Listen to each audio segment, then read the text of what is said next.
Usap-usapan ng mga netizens ang 3-year ban policy ng PBA para sa mga manlalarong lumipat ng liga sa loob at labas man ng bansa.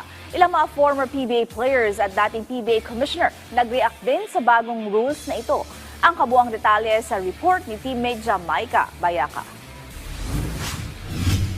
Kung isa ka sa mga PBA players na nagbabalak lumipat ng ibang liga, you have your rights. Pero, teka muna, maaring magdalawang isip ka pagkatapos ng bagong polisiyang inilabas ng PBA kamakailan lang.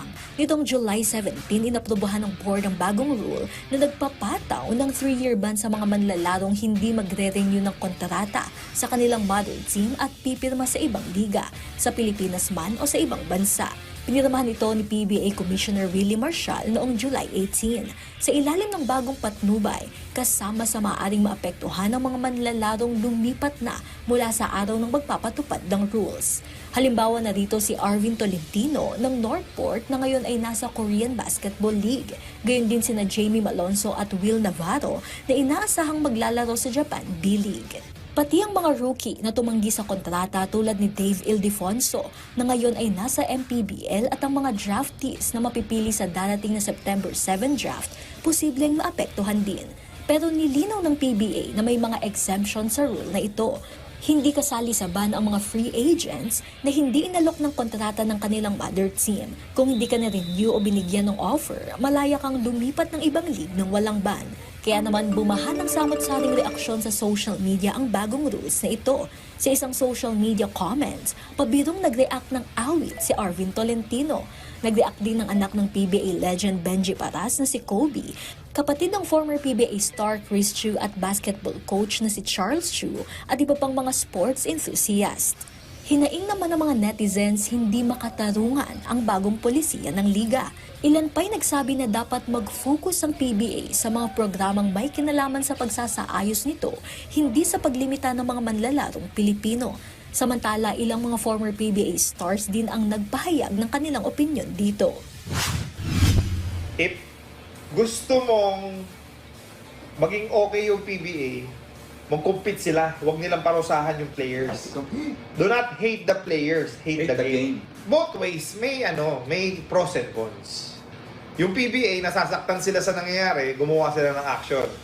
Rights nila yon.